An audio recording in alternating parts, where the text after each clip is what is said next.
The global campaign to de-dollarize, to challenge the hegemony of the US dollar, continues to pick up momentum. Pretty much every week, we see a new development in a certain region of the world, whether it's China, Russia, Iran, India.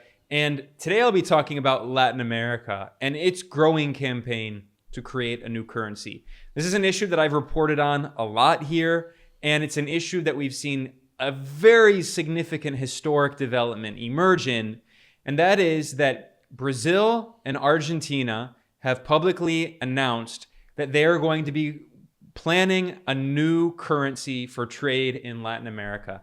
It is going to be called the Sur, which means south in Spanish, and today is January 23rd. Tomorrow, January 24th, is the beginning of the International Summit of the Community of Latin American and Caribbean States, CELAC, CELAC. They're meeting in Buenos Aires, Argentina. And in that meeting, they're going to be discussing plans to move forward to start creating this pan-Latin American currency. This is an absolutely historic development that directly challenges the hegemony of the US dollar, which is the global reserve currency, which is still held in the global reserves of about 60% of central banks around the world. And the US dollar is still involved in around 80% of international trade, although that figure is declining and declining more and more by the year. As always, in my discussion today, I have an article in the description below over at geopoliticaleconomy.com, which has a link to all of the sources that I'll be discussing today, so people can read and find out more information for themselves. Now, I just want to mention that this is something that I've been reporting on for years now, and President Lula, who just entered again in Brazil, he's now in his third term as president, he made a speech when he was running for president in May of 2022, in which he said that if he becomes president, that he had plans to create a new currency for Latin America to be freed of the dependency on the US dollar. That's the language that he used. I reported on it at the time. And in that speech, Lula suggested that this currency would not be like the euro, not be like the Eurozone, because that is a currency that all countries, all member states in the EU use for their domestic currency as well. Lula said that instead, this currency, the Sur, would be used in order to do trade. It would be used more as a unit of account, so countries can do trade between each other, and they can still maintain their domestic sovereign monetary policy, which is important. If a country, is going through depression and the government wants to run a deficit to help stimulate the economy, then they can do that. Unlike in the European Union, where countries like Greece, which are stuck using the euro, and they can't run significant government deficits, which means they can't, fund social programs and infrastructure projects. They're basically permanently trapped in austerity, unlike Germany, which basically controls the euro, with the European Central Bank being in Germany, being largely dominated by Germany, being a significant economic power, the de facto leader of the EU. So, according to Lula, when he made those comments in May, the plan is not to copy the European Union. It's to try a different model. And this model is actually much more similar to the model that had been proposed by the famous British economist John Maynard Keynes back at the Bretton Woods Conference in 1944. He proposed the creation of something called the Bancor, which was basically a way of an international unit of account so countries could do trade with each other. So not one country would have the exorbitant privilege of having the currency that every country on earth pretty much needs in order to do trade or buy imports, right? So what happened in the Bretton Woods Conference in 1944 is that the US dollar was made the global reserve currency, but there were other proposals, and this proposal in Latin America is something very similar to what Keynes had proposed. I did a separate video and podcast about this several weeks ago, titled Latin America's Plan to Challenge US Dollar with New Currency and Regional Financial Architecture. I will link to that in the description below. It talks about a blueprint that was written by an Ecuadorian economist and leftist presidential candidate, Andrés Arauz. He came close to winning the 2021 presidential election, and he wrote this blueprint for Lula after Lula won the October 2022 presidential election in Brazil. And in this blueprint, Andrés Arauz, the Ecuadorian economist, he wrote that the goal of this new currency, the SUR, is to, quote, harmonize the payment systems of the countries in Latin America in order to, quote, carry out interbank transfers to any bank inside of the region in real time and from a cell phone.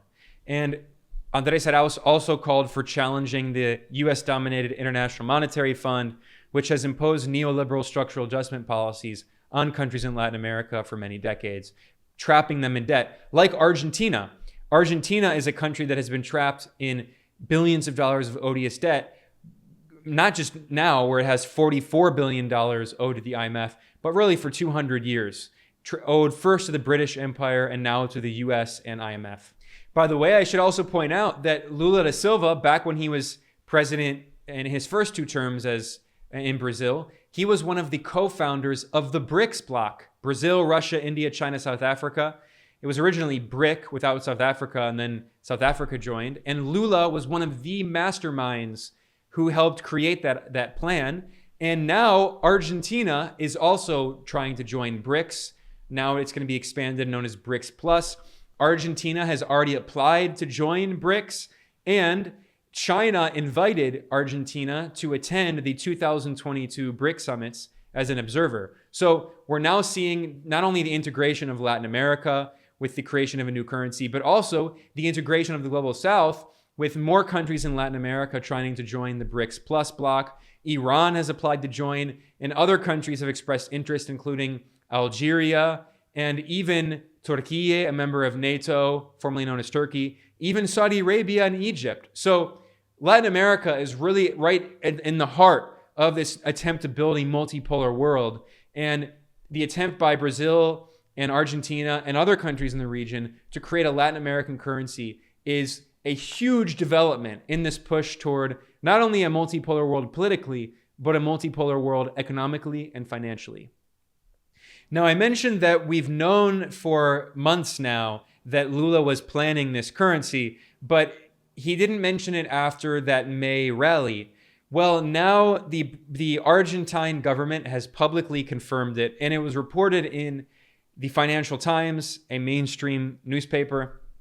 And the article title is Brazil and Argentina to start preparations for a common currency. And they add that other Latin American nations will be invited to join the plan. This was published on January 22nd. And the article in Financial Times notes that this currency, the SUR, quote, could boost regional trade and reduce reliance on the US dollar, officials told the Financial Times. And it would, at least at first, run in parallel with the Brazilian real and the Argentine peso. So like I said, this is not the same model as the European Union, which is a completely neoliberal model that prevents countries from having their own monetary sovereignty. And the economic minister of Argentina, Sergio Massa, told the Financial Times, quote, there will be a decision to start studying the parameters needed for a common currency, which includes everything from fiscal issues to the size of the economy and the role of central banks. It would be a study of mechanisms for trade integration. Although he did caution, he said, I don't want to create false expectations. It's the first step on a long road which Latin America must travel. And then the initiative would be offered to other nations in Latin America. And then Sergio Massa, the Argentine economic minister, said, quote, it is Argentina and Brazil inviting the rest of the region. So it's not going to happen overnight. We all knew that. These things are very complicated. But this is the beginning of a process that's going to pick up momentum.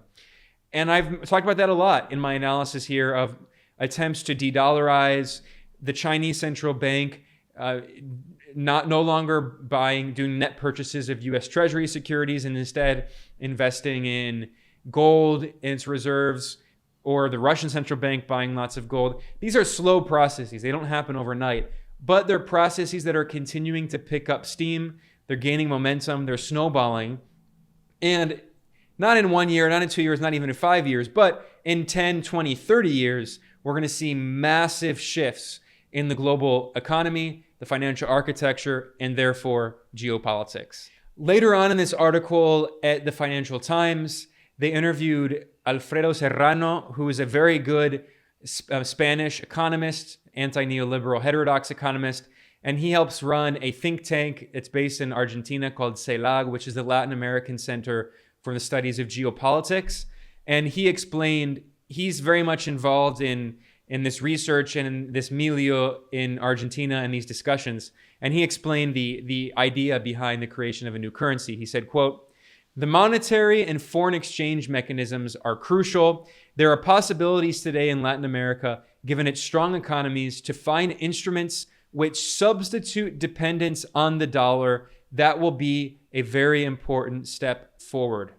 Now, what he was hinting at here is that for the first time in history, the sixth most populous countries in Latin America all have left-wing governments. That includes Brazil, Mexico, Argentina, Colombia, Venezuela, well, and until recently, Peru.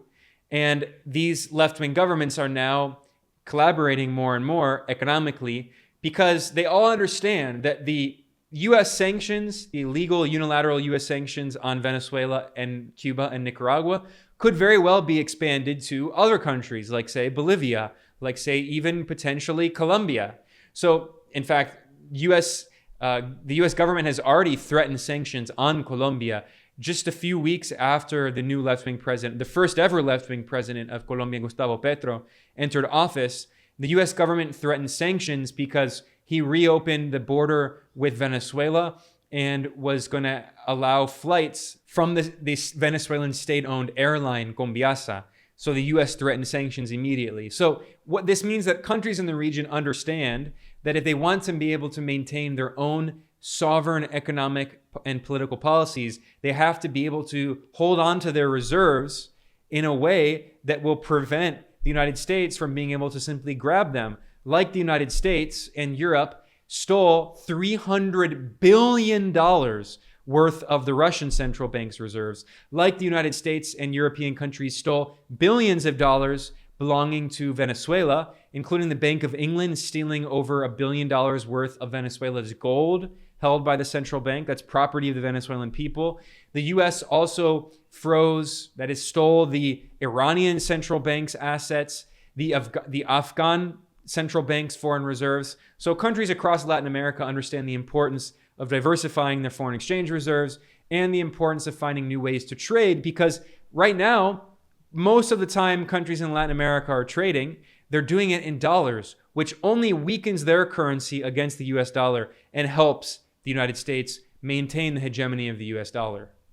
This is why the United States can maintain over decades a massive current account deficit. That means that it imports way more than it exports. And if you look at a map of the countries around the world based on their current account surpluses, you can see how extreme the US trade deficit is compared to the rest of the world. I mean, it's insane how much the US can simply import and import and import, and then its population can benefit from cheap consumer goods, and its corporations can benefit from cheap capital goods and importing commodities. And at the same time, the reason that the US currency doesn't devalue like other countries that maintain current account deficits is because the US dollar is the global reserve currency and there's so much international demand for it. So this is the free lunch that Professor Michael Hudson has talked about a lot. Economist Michael Hudson, as he spelled out in his book, Super Imperialism. The US can just import and import and import and constantly run military deficits because the US government is not running these massive deficits in order to fund social programs. There's no universal health care. Education is insanely expensive.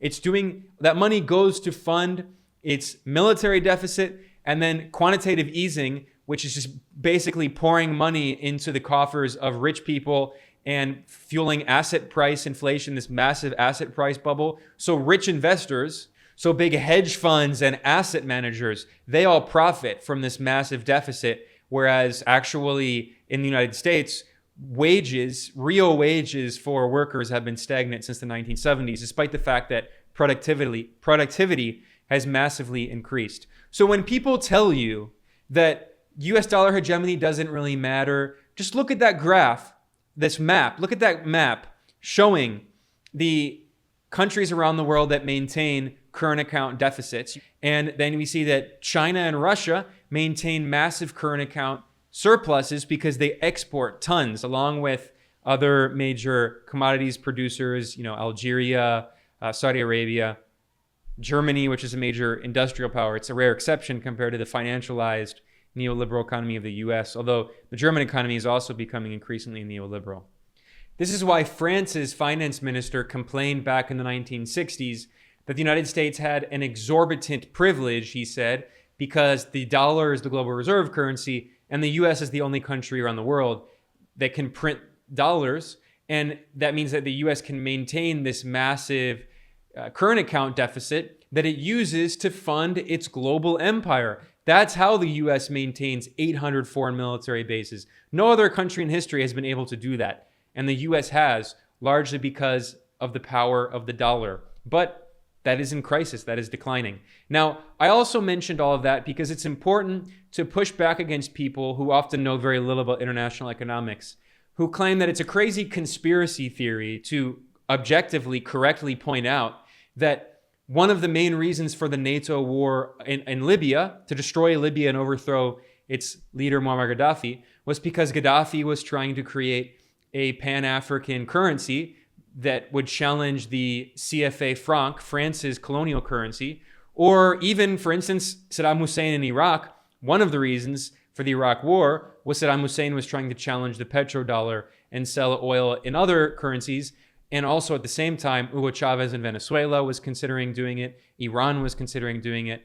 Now, those are objective historical facts, but a lot of people say that's crazy conspiracy theory. I mean, briefly, because it's so similar to what we're talking about now, and because every time I talk about these issues, people joke about how, Lula needs to be careful. The U.S. is going to organize a coup against him. Well, the U.S. already did that 2 times.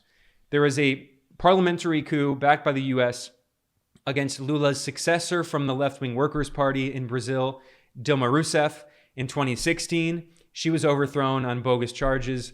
And then in 2018, Lula da Silva was imprisoned on fake charges in the lead up to the 2018 election. And that is why the far-right president, Jair Bolsonaro, came to power. It's because the most popular candidate, Lula, who was leading over Bolsonaro by double digits in all the polls, that's why Lula was imprisoned on fake charges. That's why the UN Human Rights Committee said that his civil and political rights were violated in this bogus case against him.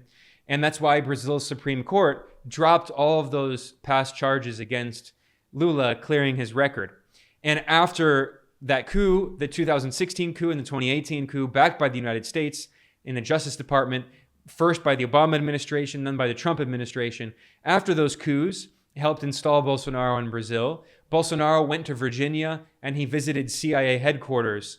So, along with Sergio Moro, the judge who oversaw so-called Operation Car Wash and the imprisonment of Lula and the impeachment of Dilma, he also became Bolsonaro's justice minister, and he visited CIA headquarters in Virginia. But aside from that, I want to point out that, people joke about a coup against Lula. Well, it is an instructive case to study what happened in Libya, and it's not a crazy conspiracy theory. We have documents, thanks to WikiLeaks, that prove it. This is one of the reasons why Julian Assange, the world's most famous journalist, is rotting in a British prison, and the U.S. is trying to throw him in a U.S. prison for the rest of his life. This is part of the Hillary Clinton email archive published by WikiLeaks, and this is an email titled "France's Client in Gaddafi's Gold." It was written by Sidney Blumenthal, one of the main, war criminals complicit in the NATO war on Libya and other horrific crimes. And in 2011, he sent an email to Hillary Clinton, back when Hillary Clinton was Secretary of State under President Obama, and Sidney Blumenthal was one of her top aides.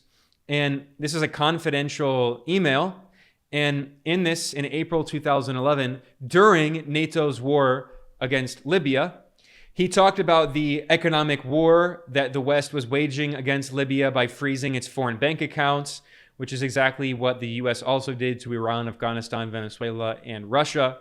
And here's the really important part. This is a bombshell email. Again, sent to Hillary Clinton by her top aide, Sidney Blumenthal. He said, quote, Gaddafi's government holds 143 tons of gold and a similar amount in silver. This gold was accumulated prior to the current rebellion and was intended to be used to establish a pan-African currency based on the Libyan golden dinar. The plan was designed to provide the Francophone African countries with an alternative to the French franc, the CFA. And this is huge for people. I mean, what is the CFA franc? This is a way in which the French Empire can still basically maintain control over its former colonies in Western Africa. There are multiple countries in Africa that do not have sovereign monetary policy because their currency, the CFA franc, is basically controlled by France because it's controlled by the French central bank and it's pegged to the euro, which means they can't implement their own sovereign monetary policy. And furthermore, these countries in Western Africa, they're forced to hold half of their central bank's foreign exchange reserves in Paris, in France. And France claimed that it was going to change that policy, but they really haven't. So this is a colonial way in which the French Empire, which is still it still is a force. The French Empire was not completely destroyed. It still maintains economic control over a significant part of Western Africa.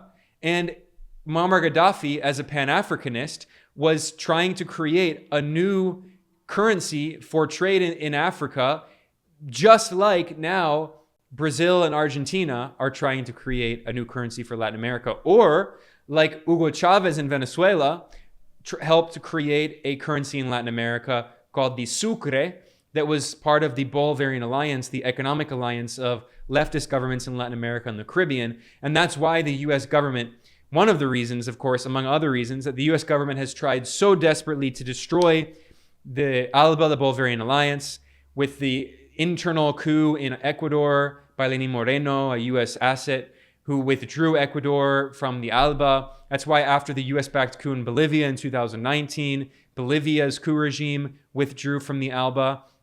I mean, the U.S. has been desperately trying to sabotage all these institutions of regional integration in Latin America, especially the economic institutions like the Bolivarian Alliance and its currency, the Sucre. So here we have smoking gun evidence from Hillary Clinton's top advisor, Sidney Blumenthal, when she was Secretary of State, and he spells out very clearly, he writes in this email, I'm reading, quote, French intelligence officers discovered this plan shortly after the current rebellion began, and this was one of the factors that influenced President Nicolas Sarkozy, the French president at the time, his decision to commit France to the attack on Libya. According to these individuals, Sarkozy's plans are driven by the following issues, and they spell out so clearly why French imperialism, along with US imperialism and Canada and NATO, other members of NATO, Norway, why they joined in this war that destroyed Libya. 1, a desire to gain a greater share of Libya's oil production, Libya being one of the world's major oil producers, at least it was.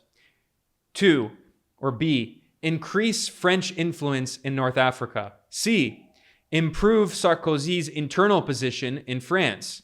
D, provide the French military with an opportunity to reassert its position in the world. And E, address the concern of Sarkozy's advisors over Gaddafi's long-term plans to supplant France as the dominant power in Francophone Africa. This is a smoking gun piece of evidence showing the main reasons why France joined in with NATO's war to destroy Libya. And immediately after, what happened? Well, here's an article in The Guardian, the mainstream British newspaper, in September 2011, right after Gaddafi was killed, his government was overthrown, the Libyan state was destroyed. And it's titled, "The Race is On for Libya's Oil, with Britain and France both staking a claim." And it says very clearly, quote, "The starting pistol has been fired on bids by British and other Western powers to secure a slice of the oil prize in Libya, when France said it was fair and logical for its companies to benefit." So there you go.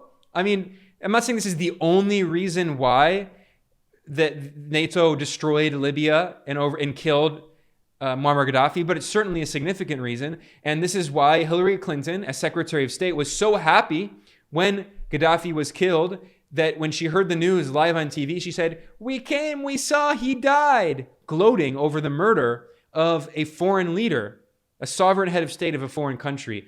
And this war was not new. The United States had been backing regime change operations to try to overthrow Gaddafi for decades. In 1986, the Ronald Reagan administration bombed Libya. They even killed Gaddafi's daughter, bombing his house.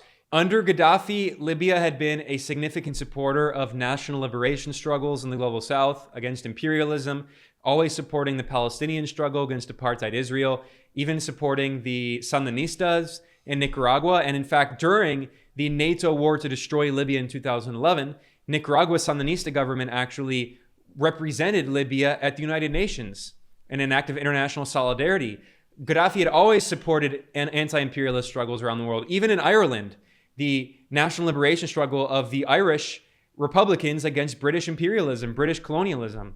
And I mean, there's never one single reason for any of these wars. It's never just about a pipeline. It's never just about currencies and de-dollarization, but those are significant factors in all of these conflicts. And we have to consider all of them along with, Libya's foreign policy and its economic policy and all of these things. And what happened, by the way? What are the consequences? Well, still today, ever since 2011, Libya has had open-air slave markets. It's a failed state. It's still in a situation of civil war internally, funded by these foreign imperialist powers. And literally, sub-Saharan African migrants and refugees are sold in open-air slave markets, like it's the 17th century and European colonialists are once again selling Africans as slaves. I mean, this is what NATO brought to Libya. Libya had been the most prosperous country in Africa. It had the highest standards of living in Africa. It had free healthcare, free education, government programs to provide people with housing and jobs. And this is what the situation is now, a complete failed state. So there are very real consequences here. These are not conspiracy theories. Even in the case of Iraq, I mean, Saddam Hussein was certainly not, the same. He was not an anti-imperialist hero, but I mean, he certainly had an independent policy, and Iraq was punished for having this independent policy. And Iraq still suffers today, the people of Iraq. There was a really interesting book written by an Indian diplomat, a prominent Indian diplomat, who was India's ambassador to Iraq. His name is Ranjit Singh Kalha, and this is an article in the Indian media outlet, the Economic Times. Saddam made two strategic mistakes to invite U.S. wrath. And this is based on this book written by the Indian diplomat who served as India's ambassador to Iraq. And I'm just going to summarize the main points here. He said that the first mistake Saddam made was when he decided in 2000 to move away from using US dollars as currency for oil exports. Saddam also converted Iraq's 10 billion US dollars of reserves from US dollars to euros. It represented for the United States a direct challenge to the use of the dollar as a currency for transactions. Iran followed Saddam's move, and Venezuela started initiating barter deals outside the dollar system. And this Indian diplomat wrote, if most other OPEC countries followed the Iraqi and Iranian example, the stability of the US dollar would be at stake. And he said, Saddam's second strategic mistake was when he decided to start giving oil contracts to non-US oil companies. This was too much for the US, the Indian diplomat wrote, saying that Washington had to challenge the country that was sitting on the world's second largest reserves of oil. And what's the country with the largest reserves of oil? Of course, that's Venezuela. And this was confirmed even in 2000 by US state propaganda, Radio Free Europe, Radio Liberty. This is a US government propaganda media outlet that was founded by the CIA, originally named Radio Liberation from Bolshevism. And they published an article in November 2000 titled Iraq, Baghdad Moves to Euro. And it's just blatant propaganda. They say, Iraq is going ahead with its plans to stop using the US dollar in its oil business. In spite of warnings, the move makes no financial sense. Clearly trying to cope here. They're obviously, this is angering them. They're saying this is a stupid move that makes no sense, which is why you shouldn't do it. But even though it makes no sense, if you do it, we're going to have to punish you, Saddam. And this is U.S. state media. They say, with Iraq now set to begin oil transactions in euros as early as next week, President Saddam Hussein has clearly made up his mind that banning the dollar is worth flying in the face of financial logic. Again, they're really trying to convince him here. This is illogical. And then they quote this Middle East expert, Pierre Chamas, who said that it made no sense.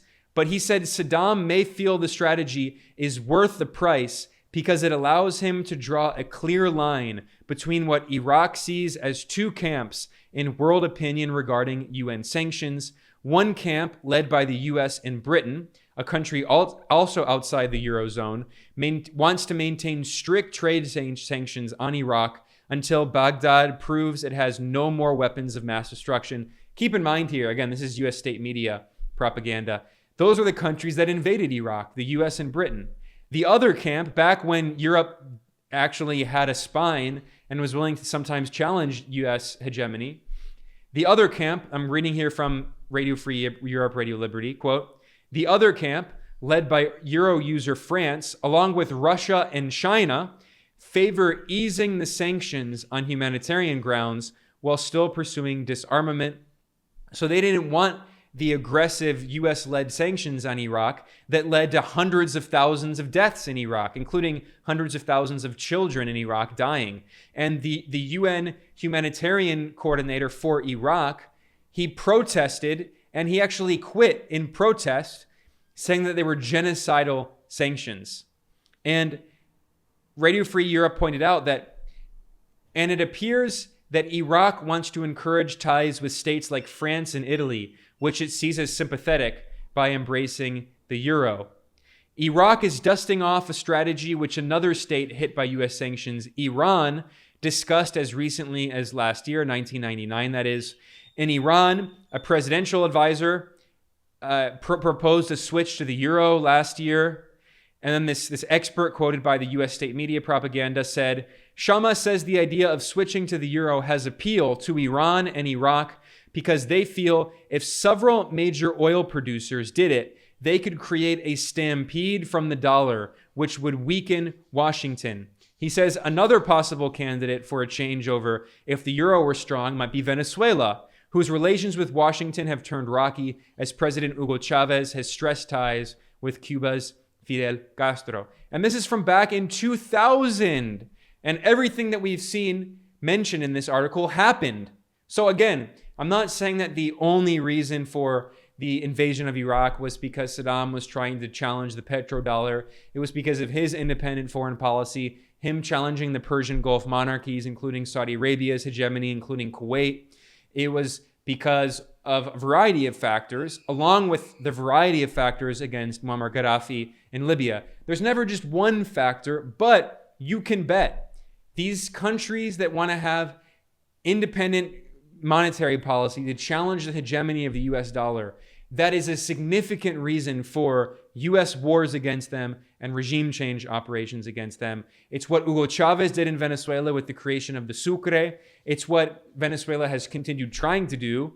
It's now what Brazil and Argentina are doing. And this is why Argentina's president, Alberto Fernandez, visited Beijing and Moscow in February of 2022. Argentina joined China's Belt and Road Initiative, and Argentina's president, Alberto Fernandez, who's, he's a liberal, maybe centrist, kind of left-leaning centrist, but he's not a revolutionary, he's not radical. Even he told Russia, he said, we are trying to find alternatives to Washington's hegemony, Washington's dominance, and countries around the world are doing the exact same thing. Because the United States has weaponized its currency, it's weaponized the international financial system, and countries, not just revolutionary countries like, Venezuela, Cuba, Nicaragua, China, but even countries that have more moderate governments, even former US allies like Saudi Arabia, Egypt, Turkey, which is a member of NATO, even they are trying to maintain more of an independent economic and monetary policy. So the world is shifting pretty drastically. It's happening. And that's why I report on this constantly, to understand it. And that's why, if you want to support this work I do, you can go to geopoliticaleconomy.com/support, or you can become a patron over at patreon.com/geopoliticaleconomy. Any support you can provide goes a long way. We have no big sponsors, no institutional support here. All of our work is sustained by small donors, people like you, viewers and listeners. So I want to thank you. I'm Ben Norton for Geopolitical Economy Report, and I'll see you all next time.